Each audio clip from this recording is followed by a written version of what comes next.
ओम शांति, ओम शांति। आज बाबा के 13/11/2022 के प्रातः मुरली ओम शांति। अव्यक्त बाप दादा रिवाइज है 10/12/92 की मधुबन मुरली।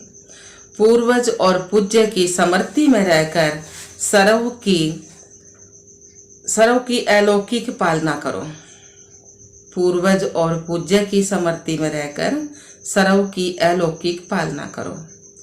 आज विश्व रचता बाप अपनी श्रेष्ठ रचना को देख रहे हैं। सर्व रचना में से श्रेष्ठ रचना आप ब्राह्मण आत्माएं हो, क्योंकि आप ही विश्व की पूर्वज आत्माएं हो। एक तरफ पूर्वज हो, साथ साथ पूज्य आत्माएं भी हो। एक तरफ बाबा ने कहा साथ साथ पूज्य आत्मा। तो इस कल्प वृक्ष की फाउंडेशन अर्थात जड़ आप ब्राह्मण आत्माएं हो। इस कल्प वृक्ष की फाउंडेशन अर्थात जड़ आप ब्राह्मण आत्माएं हो। इस वृक्ष के मूल आधार तना भी आप हो। इसलिए आप सर्व आत्माओं के लिए पूर्वज हो ना। सृष्टि चक्कर के अंदर जो विशेष धर्म पिता कहलाए जाते हैं, उन धर्म पिताओं को भी आप पूर्वज आत्माओं द्वारा ही बाप का संदेश प्राप्त होता है, जिस आधार से ही समय प्रमाण वो धर्म पिताएं अपने धर्म की आत्माओं प्रति संदेश देने के निमित्त बनते हैं। जैसे ब्रह्मा बाप ग्रेट ग्रेट ग्रैंडफादर है, तो ब्रह्मा के साथ आप ब्राह्मण आत्माएं भी साथ हो। इसलिए आप पूर्वज आत्माएं गाई हुई हो। पूर्वज आत्माओं का डायरेक्ट चाहे इनडायरेक्ट सर्व आत्माओं से कनेक्शन है। जैसे वृक्ष की सर्व टालियों का संबंध जड़ से व तना से जरूर होता है। चाहे किसी भी धर्म की छोटी व बड़ी टालियां हों, लेकिन संबंध सब तय ही होता है ना। तो पूर्वज हुए ना।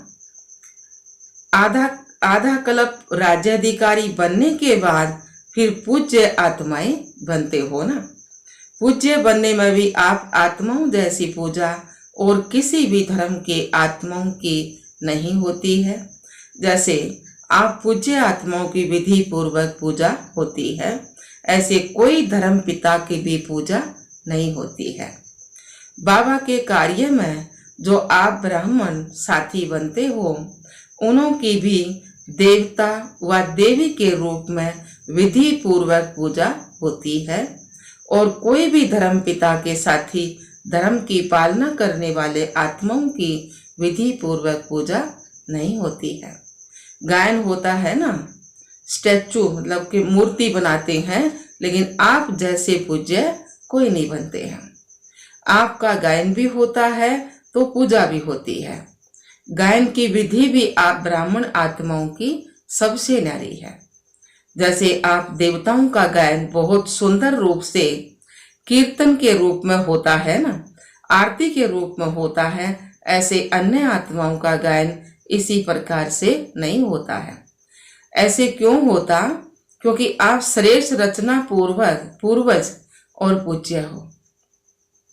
बाबा के बच्चे श्रेष्ठ रचना पूर्वज और पूज्य हैं। आदि आत्माएं आप ब्राह्मण आत्माएं हो, क्योंकि आदि देव ब्रह्मा के सहयोगी श्रेष्ठ कार्य के निमित्त बने हो। अनादि रूप में भी परम आत्मा के प्रति समीप रहने वाले हो। आत्माओं का जो चित्र दिखाते हो, उसमें सबसे समीप आत्माएं कौन सी दिखाते हो? उसमें आप हो ना। तो अनादि रूप में भी अति समीप हो, जिसको डबल विदेशी कहते हैं, नियरेस्ट और डियरेस्ट, ऐसे अपने को समझते हो ना। पूर्वज का क्या काम होता है? पूर्वज सभी की पालना करते हैं। बड़ों की पालना ही प्रसिद्ध होती है। तो आप सभी पूर्वज आत्माएं सर्व आत्माओं की पालना कर रहे हो ना। यह सिर्फ अपने आने वाले स्टूडेंट्स की पालना करते हो, वह संबंध संपर्क वाली आत्माओं की पालना करते हो, सारे विश्व की आत्माओं के पूर्वज हो वह सिर्फ ब्राह्मण आत्माओं के पूर्वज हो। जो जड़ व तना होता है वह सारे वृक्ष के लिए होता है, वह सिर्फ अपने तना के लिए ही होता है, सब टाल टालियों के लिए होता है ना। जड़ अथवा तना द्वारा सारे वृक्ष के पत्तों को पानी मिलता है, वह सिर्फ थोड़ी टाल टालियों को पानी मिलता है, सबको मिलता है ना। लास्ट वाले पत्तों को भी मिलता है। इस इतना बेहद का नशा है, वह बेहद से हद में भी आ जाते हो। कितनी सेवा करनी है, हर एक पत्ते को पानी देना है, अर्थात सर्व आत्माओं की पालना करने के निमित्त हो ना। किसी भी धर्म की आत्माओं को मिलते हो व देखते हो, हे पूर्वज आत्माएं, ऐसे अनुभव करती हो कि यह सब आत्माएं हमारे ग्रेट ग्रेट ग्रैंड फादर की वंशावली हैं। हम ब्राह्मण आत्माएं भी master great great grand father हैं, अर्थात पूर्वज है ना। तो यह सब हमारे हैं, वह सिर्फ ब्राह्मण आत्माएं हमारी हैं। जब भाई भाई कहते हैं तो आप पूर्वज आत्माएं बड़े भाई अर्थात बाप समान होना। तो इस समृद्धि को ही प्रैक्टिकल लाइफ में अनुभव करना है और कराना है। आप सभी पूर्वज आत्माओं की पालना का स्वरूप क्या है? लौकिक जीवन में भी पालना का आधार क्या होता है? पालना करना अर्थात किसी को भी शक्तिशाली बनाना, किसी भी विधि से साधन से पालना द्वारा शक्तिशाली बनाते, चाहे भोजन द्वारा चाहे पढ़ाई द्वारा, लेकिन पालना का प्रत्यक्ष स्वरूप आत्मा में आत्मा में शक्ति और शरीर में शक्ति आती है। तो पालना का प्रत्यक्ष स्वरूप हुआ शक्तिशाली बनाना। आप पूर्वज आत्माओं की पालना की विधि क्या है? अलौकिक पालना का स्वरूप है स्वयं में बाप द्वारा प्राप्त हुई सर्व शक्तियां अन्य आत्माओं में भरना। जिस आत्मा को जिस शक्ति की आवश्यकता है उसकी उस समय उस शक्ति द्वारा पालना करना। ऐसी पालना करनी आती है। पूर्वज तो हो ना, सभी पूर्वज आत्माएं हो कि छोटे हो, सभी पूर्वज हैं या कोई कोई विशेष आत्माएं हैं। तो पूर्वजों को पालना करनी आती है ना। सिर्फ सेंटर की पालना करते हो या सारे विश्व की आत्माओं की पालना करते हो? सिर्फ प्रवृत्ति की पालना करते हो या विश्व की पालना करते हो? वर्तमान समय आप पूर्वज आत्माओं के पालना की सर्व आत्माओं को आवश्यकता है। समाचार तो सब इंटरेस्ट से सुनते हो कि क्या क्या हो रहा है। अयोध्या की घटना के बाद कई स्थानों से हिंसा के समाचार मिल रहे हैं, लेकिन पूर्वज आत्माओं ने समाचार सुनने के बाद सर्व की पालना की। अशांति के समय आप पूर्वज आत्माओं का और विशेष कार्य स्वतः ही हो जाता है। तो हे पूर्वज, अपने पालना की सेवा में लग जाओ। जैसे अशांति के समय विशेष पुलिस व मिलिट्री समझती है कि यह हमारा कार्य है, और अशांति को शांत करना ऑर्डर द्वारा पहुंच जाते हैं और ऐसे टाइम पर विशेष अटेंशन से अपनी सेवा के लिए अलर्ट हो जाते हैं। आप सबने हलचल का समाचार तो सुना, लेकिन सेवा में अलर्ट हुए व सुनने का ही आनंद लिया।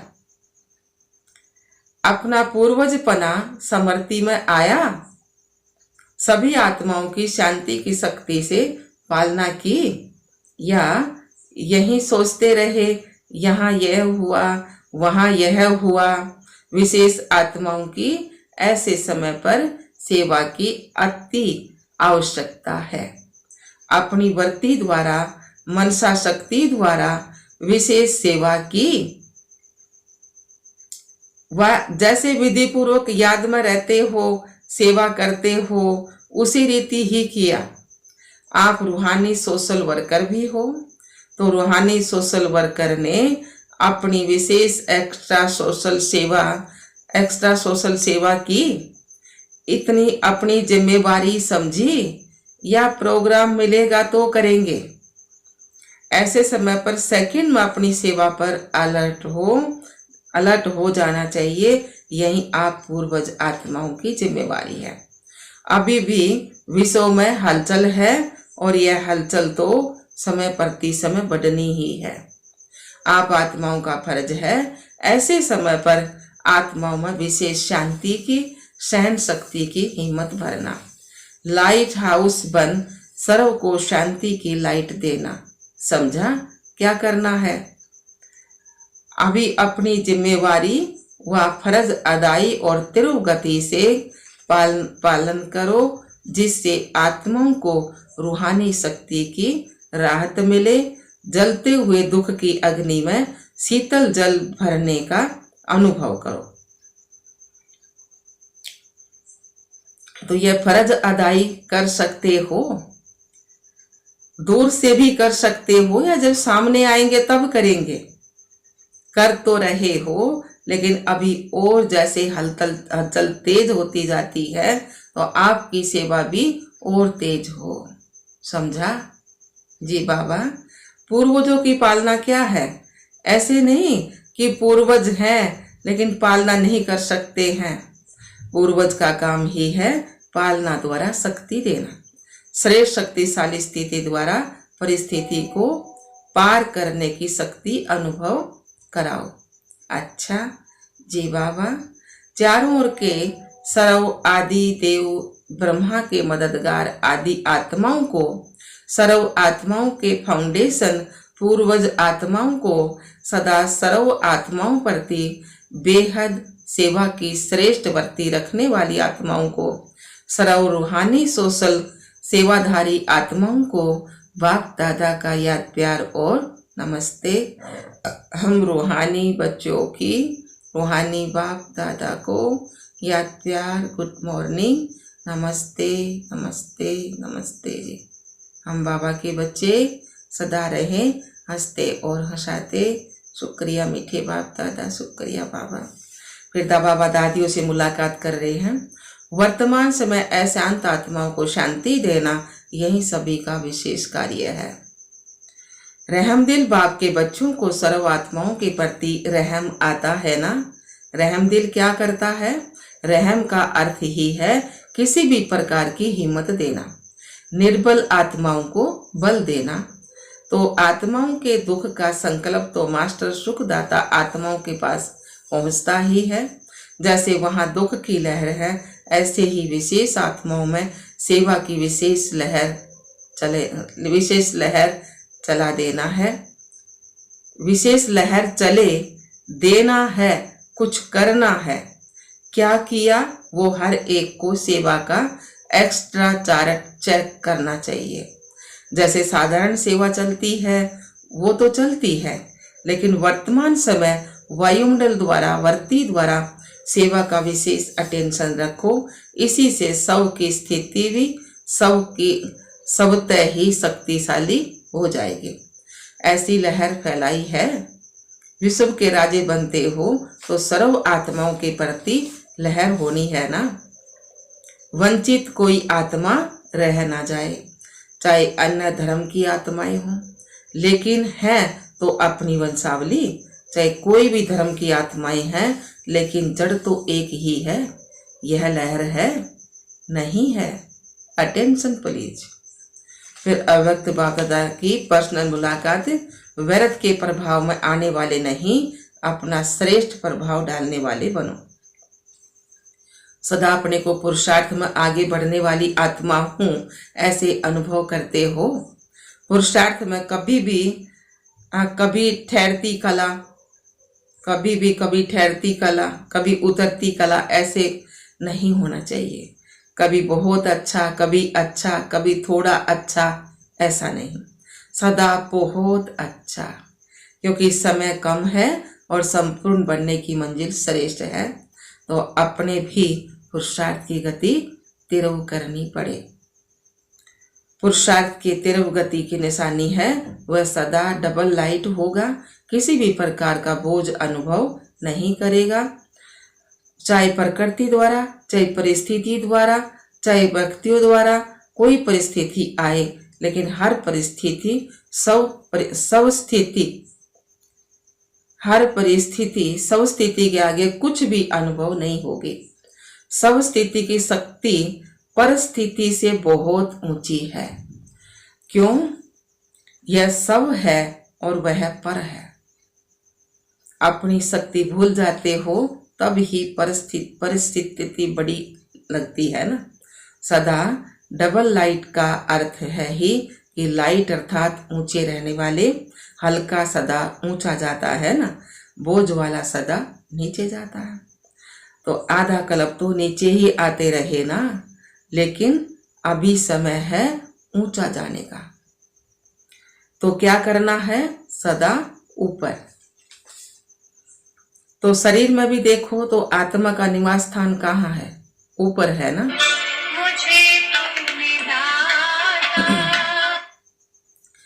आत्मा का स्थान ऊंचा है ना, ऊपर है ना।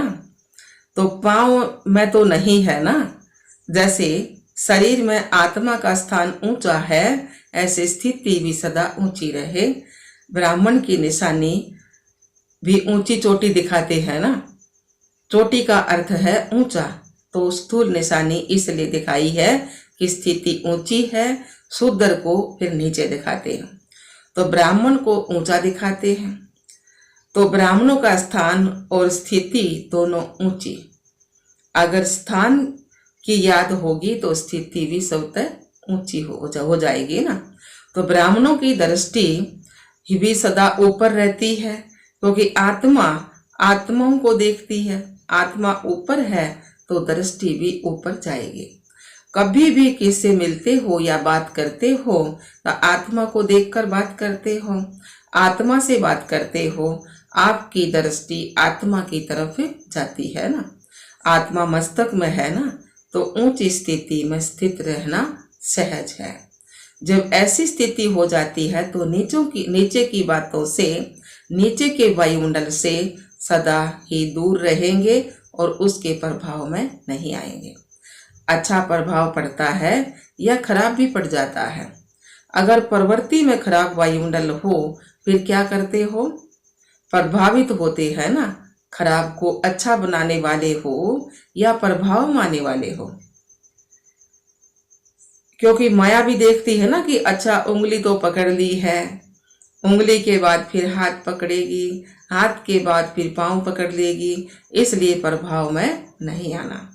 प्रभाव माने वाले नहीं, श्रेष्ठ प्रभाव डालने वाले हो, श्रेष्ठ प्रभाव डालने वाले। तो ब्राह्मण आत्मा अर्थात सदा डबल लाइट ऊंचे रहने वाले, इसी समृद्धि में आगे उठते चलो। अच्छा जी बाबा, सभी खुश रहते हो ना।